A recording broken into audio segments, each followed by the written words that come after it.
નમસ્કાર વિદ્યાર્થી મિત્રો, ધોરણ 10 વિષય ગણિત, ચેપ્ટર નંબર 8 ત્રિકોણમિતિના પરિચયનો આજે આપણે લેક્ચર નંબર 11, જેની અંદર આજે આપણે એક આખો ટોપિક છે પૂર્ણ કરવાનો છે. કોટિકોણના ત્રિકોણમિતીય ગુણોત્તરો, જે છેલ્લા લેક્ચરની અંદર આપણે ચર્ચા થઈ હતી કે કોટિકોણ એટલે શું. તો કે જે બે ખૂણાના માપનો સરવાળો 90 અંશ થતો હોય તેને શું કહેવામાં આવે છે? કોટિકોણ. અને સ્વાધ્યાય 8.3 જે એકદમ ટૂંકું છે, તેની અંદર 7 દાખલાઓ છે જે આપણે આજે પૂરા કરવાના છે અને સાથે સાથે ઉદાહરણ પણ જોઈ લેવાના છે. એટલે આજનો ટોપિક છે આપણો કોટિકોણના ત્રિકોણમિતીય ગુણોત્તરો.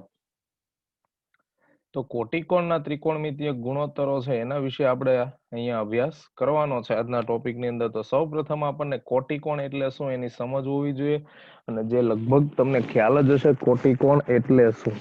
હવે અહીંયા બે શબ્દો આપણી પાસે છે, કોટિકોણ અને કાટકોણ. આ બે શબ્દોમાં ખાસ ધ્યાન રાખવાનું છે. કોટિકોણ એટલે બે ખૂણાનો સરવાળો 90 અંશ થાય, જ્યારે કાટકોણ તો એક જ ખૂણો 90 અંશનો હોય. તો કોટિકોણના ત્રિકોણમિતીય ગુણોત્તરો એટલે જે બે ખૂણાના માપનો સરવાળો 90 અંશ હોય તેને કોટિકોણ કહેવામાં આવે છે. તો કોટિકોણની વ્યાખ્યા કે જો બે ખૂણાઓના માપનો સરવાળો 90 અંશ હોય તો બંને ખૂણાઓને એકબીજાના શું કહેવામાં આવે? કોટિકોણ. એટલે કોટિકોણમાં બે થઈ 90 અંશ થાય, અને જ્યારે કાટકોણ એટલે એક જ ખૂણો 90 અંશનો હોય છે.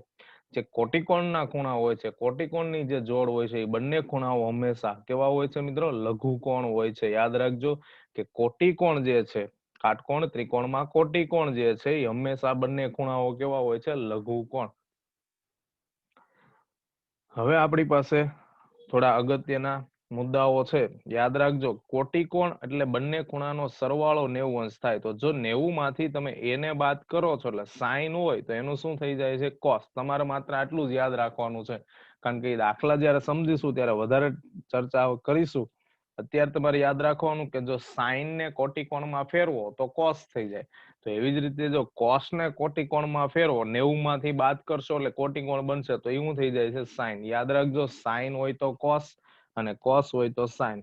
એવી જ રીતે ટેન હોય તો કોટ થાય અને કોટ હોય તો ટેન, અને સેક હોય તો કોસેક થાય અને કોસેક હોય તો સેક થાય. તમારે આટલું યાદ રાખવાનું છે અત્યારે કે આપણી પાસે જયારે સાઈન હોય તો કોસ બને, કોસ હોય તો સાઈન બને, ટેન હોય તો કોટ બને, કોટ હોય તો ટેન, સેક હોય તો કોસેક અને કોસેક હોય તો સેક. એટલે પહેલેથી જ કહેતો આવું છું, જોડીમાં જ વિધેયો યાદ રાખવાના: સાઈન કોસ, ટેન કોટ અને સેક કોસેક.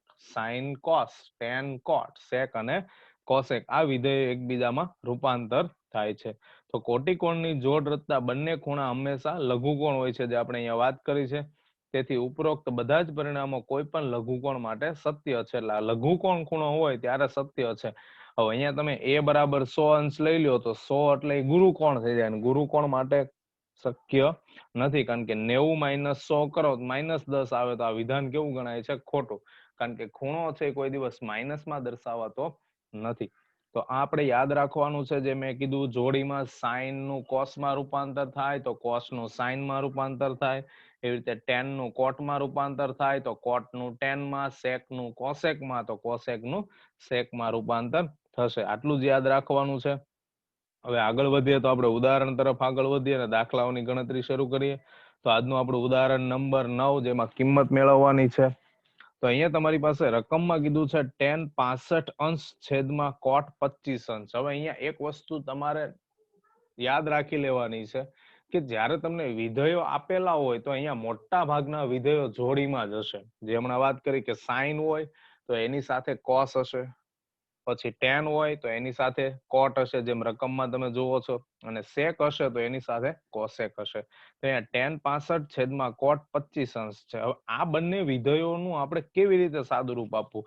કારણ કે આપણે અગાઉના જે ટોપિકમાં આપણે કોષ્ટક જે સમજેલા છે, કોષ્ટકની અંદર આપણી પાસે 0 અંશ હતો, 30 અંશ હતું, 45 અંશ હતું, 60 અંશ હતું અને 90 અંશ હતું. આ પાંચની જ કિંમત હતી.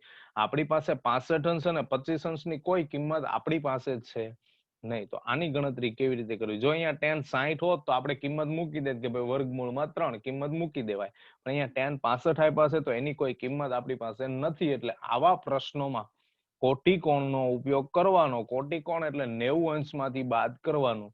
તો જે મેં વાત કરી જોડીની કે tan ની સાથે કોટ છે, તો બે વિધેયો છે અહીંયા. તો બે માંથી કોઈ એક વિધેયનું રૂપાંતર કરવાનું. tan ને cot માં રૂપાંતર કરો અથવા cot ને tan માં રૂપાંતર કરો. બે માંથી કોઈ એક વિધેયનું રૂપાંતર કરવાનું, બંને વિધેયના નહીં. આ વસ્તુ ખાસ ધ્યાનમાં લેવાની છે. અહીંયા tan છે છેદમાં cot આપ્યું છે, તો બે માંથી કોઈ એક વિધેયને આપણે રૂપાંતર કરીએ એટલે સરખા બનાવે. કાં તો બંને tan માં ફેરવો કાં તો બંને cot માં ફેરવો. આપણી પાસે tan 65 ના છેદમાં cot 25 છે, તો આ cot ને આપણે tan માં રૂપાંતર કરવું હોય તો 90 માંથી બાદ કરો ત્યારે cot નું શું થઈ જાય છે? tan. આપણે હમણાં જ જોયા કે tan હોય તો cot થઈ જાય, તો cot હોય તો એનું શું થઈ જાય? tan. 90 minus 25. હવે 90 માંથી 25 બાદ કરશો એટલે કેટલા આવશે? 65. તો tan 65 ના છેદમાં tan 65 એટલે જવાબ કેટલો આવી ગયો? 1. તો આપણું ઉદાહરણ નંબર 9 હતો, જે આપણને રકમ આપી હતી, રકમ પ્રમાણે આપણો આન્સર કેટલો આવે છે? 1 આવે છે. તો આપણા દાખલાનો જવાબ થઈ ગયો છે મિત્રો. એટલે એકદમ ટૂંકા પ્રશ્નો હોય છે, એટલા બધા ડિફિકલ્ટ નથી. પણ એક વસ્તુ તમારે ખાસ નોંધ લેવાની છે કે તમે જે બે વિધેય આપ્યા છે, એ બે વિધેયના જે થીટા છે, એટલે સમજાવવાનો પ્રયત્ન કરું છું કે અહીંયા 65 અંશ તમે જુઓ છો કે tan પાસે 65 છે અને cot પાસે 25 છે. તો આ 65 અને 25 નો સરવાળો કરશો તો એ 90 અંશ થશે. તો એવા વિધેયો તમારી પાસે રકમમાં હશે. આ વસ્તુ ખાસ ધ્યાનમાં લેવાની છે. હવે આગળ વધીએ આપણે ઉદાહરણ નંબર 10 તરફ. તો ઉદાહરણ નંબર 10 હમણાં પછી જોઈએ. પહેલા 11મું ઉદાહરણ આપણને આપ્યું છે, તો cot 85 અંશ પ્લસ cos 75 અંશને 0 અને 45 અંશ વચ્ચેના માપવાળા ખૂણાના ત્રિકોણમિતીય ગુણોત્તરનો ઉપયોગ કરીને દર્શાવો. અહીંયા કહેવાનો મતલબ શું છે રકમમાં? કે તમને અહીંયા રકમમાં જે 85 અંશ આપ્યું છે એનું રૂપાંતર કરવાનું છે તમારે 0 અને 45 માં લઈ આવવાનું. એવી જ રીતે 75 અંશ છે તો એને પણ ક્યાં લઈ આવવાનો છે? 0 અને 45 અંશમાં તમારે લઈ આવવાના છે. 0 અંશથી 45 અંશમાં. તો વિધેયનું રૂપાંતર કરશો તો જ એવું શક્ય બને. એટલે cot 85 અંશ પ્લસ cos 75 અંશ આપણને આપેલું છે. હવે cot નું રૂપાંતર કરો તો tan થાય અને cos નું રૂપાંતર કરો તો sin થાય.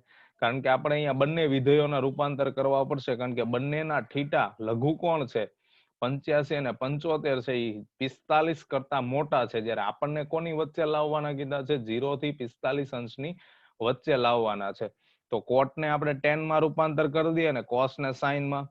ક્યારે રૂપાંતર થાય? જ્યારે આપેલો થીટા જે છે એ 90 અંશમાંથી માઇનસ કરો ત્યારે. તો 90 minus 85 અંશ કરશો એટલે tan તમને મળી જશે 5 અંશ, એટલે 0 થી 45 માં આવી ગયું. અને 90 minus 75 કરશો તો 15, તો એ પણ 0 થી 45 ની અંદર આવી ગયું. તો આપણો દાખલાનો આન્સર થઈ ગયો. તો આવા પ્રશ્નો છે આપણને હેતુલક્ષી પ્રશ્નોમાં પૂછાય છે. શક્યતાઓ ખૂબ જ ઓછી છે. હવે આપણે ઉદાહરણ નંબર 10 તરફ આગળ વધીએ. તો ઉદાહરણ નંબર 10 માં કીધું કે જો 3a લઘુકોણનું માપ હોય તથા sin 3a is equal to cos a minus 26 અંશ હોય તો એની કિંમત ગોતો. આ ઉદાહરણ છે સૌથી મોસ્ટ આઈએમપી પ્રશ્નો છે. આવા સ્વાધ્યાય જ્યારે આપણે ગણીશું 8.3 તો એની અંદર પણ ઘણા બધા પ્રશ્નો છે આ પ્રકારના. તો આ પ્રકારના પ્રશ્નો બોર્ડ માટે કે કોઈ પણ એક્ઝામ માટે મોસ્ટ આઈએમપી પ્રશ્ન રહેશે આ ટોપિકના. તો યાદ રાખજો કે તમારી પાસે 3a એ લઘુકોણનું માપ છે, એટલે એની કિંમત તમે જે મેળવશો એને 3 વડે ગુણો તો એ લઘુકોણ થવો જોઈએ, એટલે 90 અંશ કરતા નાનો થવો જોઈએ. લઘુકોણનો મતલબ તો તમને ખ્યાલ જ હશે કે એની કિંમત માની લો કે તમને અહીંયા 20 મળે છે, તો 20 ગુણ્યા 3 કરશો એટલે 60 થશે. તો 60 લઘુકોણ થાય. અહીંયા તમને એની કિંમત 40 મળે, માની લો સપોઝ કે એની કિંમત 40 મળે, તો 40 ગુણ્યા 3 કરશો તો 120 થશે. તો એ 120 અંશ છે એ લઘુકોણ ન ગણાય, એ ગુરુકોણ કહેવાય. એટલે તમારા એની કિંમત 40 છે એ ખોટી ગણાય અથવા તો શક્ય ગણાય નહીં. તો આપણે એની કિંમત એવી પસંદ મળવી જોઈએ કે જેથી 3a છે એ શું થવું જોઈએ? લઘુકોણ. એટલે આપણને એક શરત આપવામાં આવેલી છે. હવે રકમની અંદર કીધું છે sin 3a is equal to cos a minus 26. તો એનો ઉપયોગ કરીએ.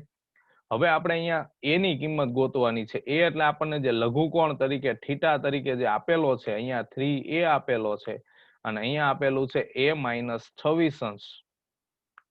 તો આ બંને મારે સમાન કરવા છે. ક્યારે સમાન થાય છે? કે જ્યારે બંને બાજુ વિધેય સમાન થાય. આપણે અગાઉ જોઈ ચુક્યા છે કે જ્યારે બંને બાજુ વિધેય સમાન હોય ત્યારે બંને બાજુના થીટા પણ કેવા ગણાય છે? સમાન ગણાય છે.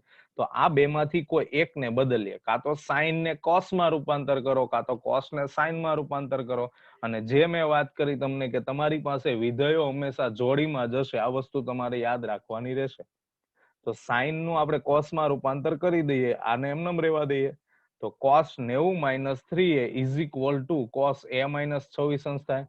હવે બંને બાજુ વિધેય સમાન છે તો થીટાના મૂલ્ય પણ કેવા ગણાય છે? સમાન. એટલે આપણે સરખાવી શકીએ કે માટે 90 - 3a બરાબર a - 26 અંશ. હવે શું કરવાનું? તો કે એક બાજુ ખૂણો લઈ આવો ડિગ્રી વાળો, અંશ વાળો, 26 અંશ આ બાજુ માઇનસ છે, એને બરાબરની બીજી બાજુ લઈ જશો એટલે એ કેવો થશે? પ્લસ. 26 અંશ બરાબરની આ બાજુ એટલે કે ડાબી બાજુ જશે તો એ પ્લસ થશે, -3a એ જમણી બાજુ જશે તો એ પણ કેવું થશે? પ્લસ થશે. તો બંને બાજુ આપણે રૂપાંતર કરી લઈએ. તો 90 અંશ પ્લસ 26 અંશ બરાબર a પ્લસ 3a. તો a પ્લસ 3a એટલે કેટલા થઈ જશે? 4a. અને 90 ને 26 કરશો તો કેટલા થશે? તો કે 116 અંશ. હવે આપણે a જોઈએ છે તો a ને બનાવીએ સૂત્રનો કરતા, તો 116 અંશના છેદમાં 4 કરશો એટલે a બરાબર કેટલા મળી જશે? 29 અંશ. તો આમ આપેલ માહિતી પરથી a બરાબર કેટલા મળે છે? 29 અંશ. તો આપણું ઉદાહરણ નંબર 10 હતું, જે કીધું કે પરીક્ષા માટે મહત્વનો પ્રશ્ન રહેશે. 2 ગુણના દાખલામાં અથવા તો 1 ગુણના કોઈ પણ હેતુલક્ષી પ્રશ્નોમાં આવા પ્રશ્નો પૂછાઈ શકે.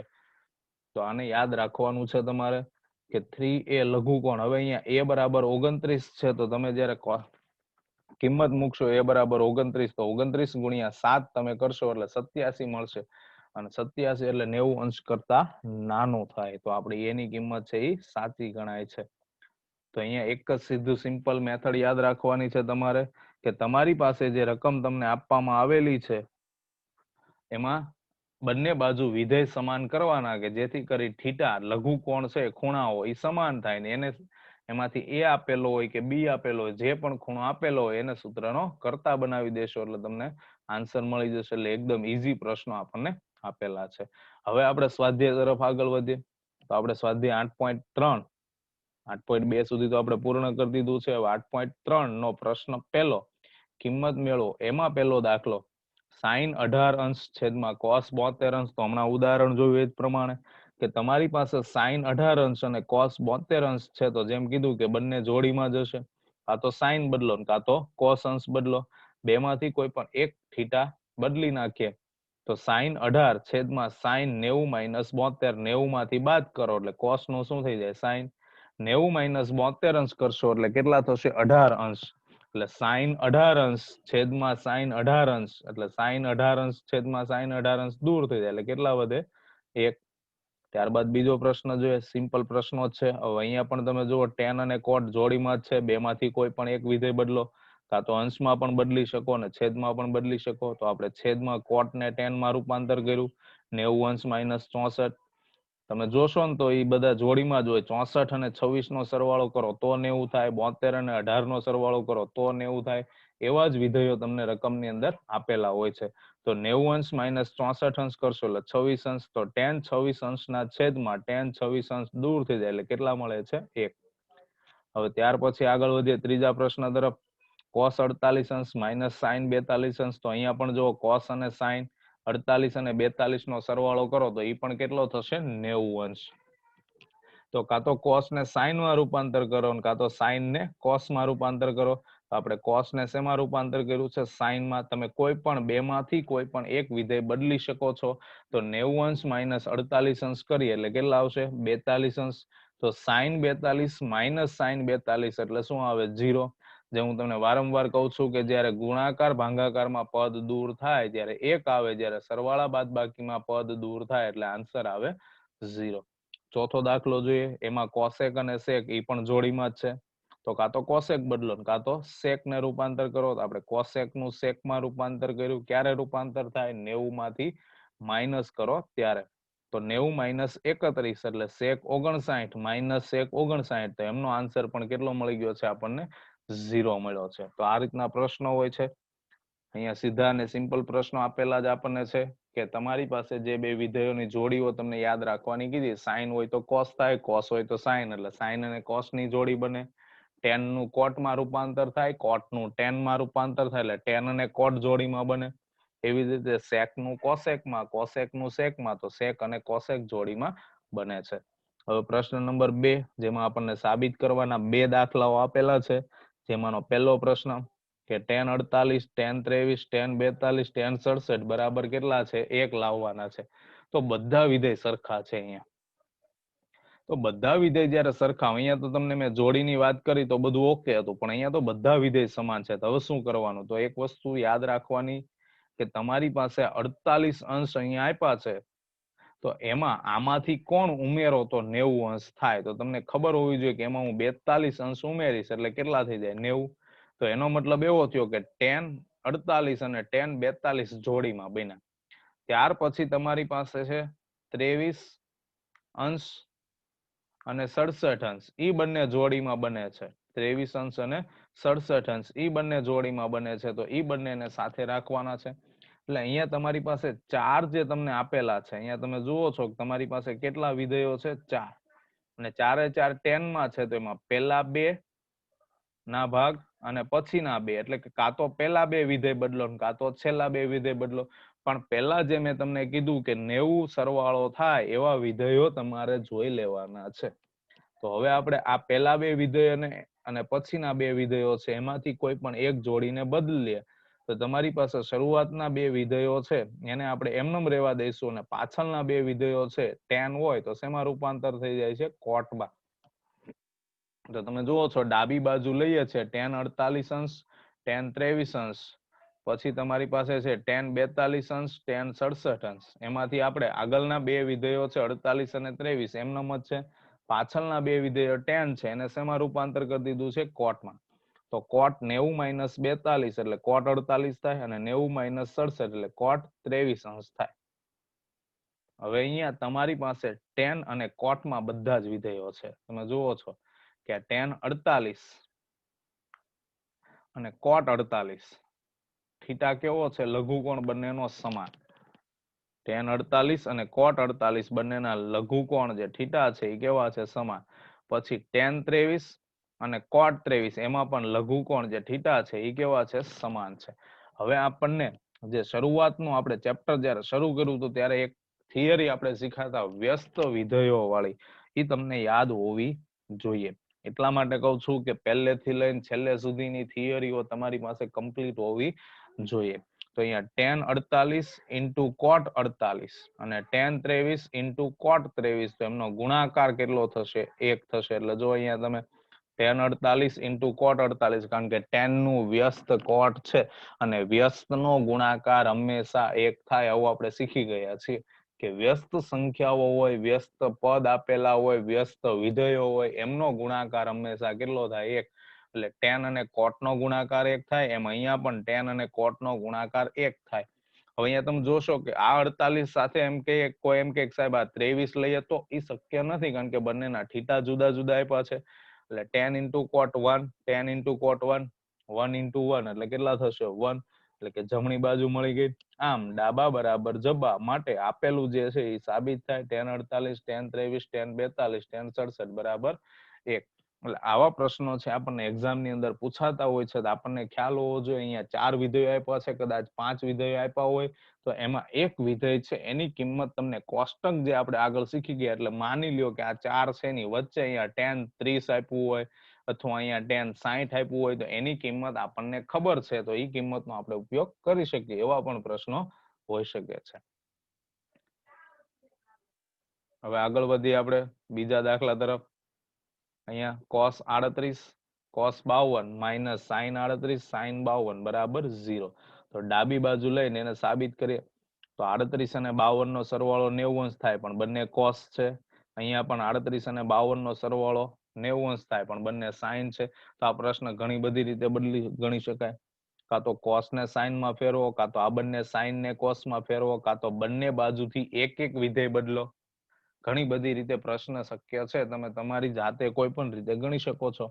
જેમ કે હું તમને સમજાવવાનો પ્રયત્ન કરું કે આ બંને બાજુથી cos ને બદલો, sin માં રૂપાંતર, તો પણ આન્સર 0 આવે.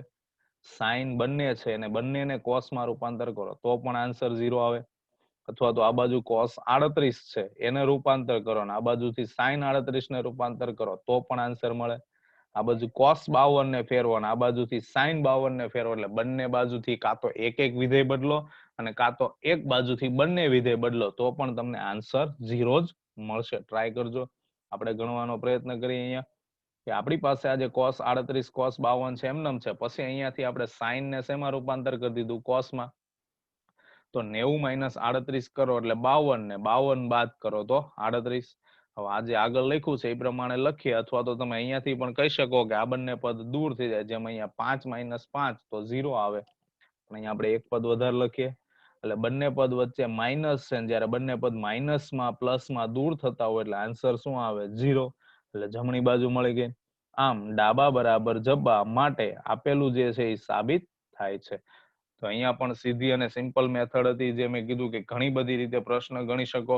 કાં તો કોસ બંને આપેલા છે અહીંયા, આ બંનેને ફેરવો, અથવા સાઇન બંનેને ફેરવો, અથવા તો બંને બાજુથી એક એક વિધેયને રૂપાંતર કરો તો પણ તમારો ફાઇનલ આન્સર છે એ તમને શું મળશે 0. હવે આગળ વધીએ પ્રશ્ન નંબર 3 તરફ. જે આપણે ઉદાહરણ શીખાતા એ જ પ્રમાણેનો પ્રશ્ન છે. 2a લઘુકોણનું માપ હોય તો tan 2a = cot a - 18 અંશ, તો એની કિંમત ગોતો. તો એની એવી કિંમત ગોતવાની, એવી કિંમત મળવી જોઈએ કે જેથી 2a એટલે a ને 2 સાથે ગુણશો તો લઘુકોણનું માપ એટલે કે 90 અંશ કરતા નાનું હોવું જોઈએ. તો જેમ વાત કરી હતી કે બે માંથી કોઈ એક વિધેય આપણી પાસે છે, કાં તો tan છે એને કોટમાં લઈ જાઓ, કાં તો કોટ છે એને tan માં લઈ જાઓ, એટલે આપણે એક વિધેયને રૂપાંતર કરીએ તો tan આપ્યું છે એને આપણે કોટમાં લઈ જઈએ તો બંને બાજુ વિધેય સરખા થઈ ગયા, અને વિધેય બદલે ક્યારે તો તમને હવે સમજ પડી જ ગઈ છે, 90 માંથી માઇનસ કરીએ તો જ બદલે. તો બંને બાજુથી આપણે કોટને દૂર કરીએ તો 90 - 2a બરાબર a - 18 અંશ. હવે એક બાજુ a ને લઈ જઈએ અને એક બાજુ 18 અંશ ને લઈ જઈએ તો 18 અંશ માઇનસ છે એ ડાબી બાજુ જાય પ્લસ થાય, અને 2a માઇનસ છે એ જમણી બાજુ જાય એ પણ પ્લસ થાય. તો a + 2a = 3a, 90 - 18 એટલે 108 અંશ. એને બનાવીએ સૂત્રનો કરતા તો 108/3 એટલે એની કિંમત કેટલી મળશે 36 અંશ. તો આમ એની કિંમત 36 અંશ મળે છે. તો આપણો પ્રશ્ન થઈ ગયો. અહીંયા પણ આગળ જે ઉદાહરણ જોયું હતું એ જ પ્રમાણે સીધી અને સિમ્પલ મેથડ છે કે તમને બે જે ખૂણાઓ મેળવવાના કીધા છે એની કિંમત, એની અંદર તમારી પાસે tan અને cot હતા, તો tan અને cot માંથી કોઈ પણ એક વિધેયને બદલી નાખવાનું. તમે અહીંયા cot છે એને પણ tan માં રૂપાંતર કરી શકો છો. હવે આગળ વધીએ પ્રશ્ન નંબર 4 તરફ. tan a = cot b હોય તો સાબિત કરો કે a + b બરાબર 90 અંશ. તો તમને અગાઉ જ કહી દઉં કે આ પ્રકારના પ્રશ્નો એક્ઝામ ની અંદર બહુ ઓછા પૂછાય છે, અને આ પ્રશ્ન જે 4 આપ્યો છે એ પ્રશ્ન તમારી પાસે જે છે એ લગભગ એક્ઝામ ની અંદર નથી આવતો, પણ આવે તો એક ગુણના હેતુલક્ષી પ્રશ્નોમાં જ હોઈ શકે. તો tan a બરાબર cot b.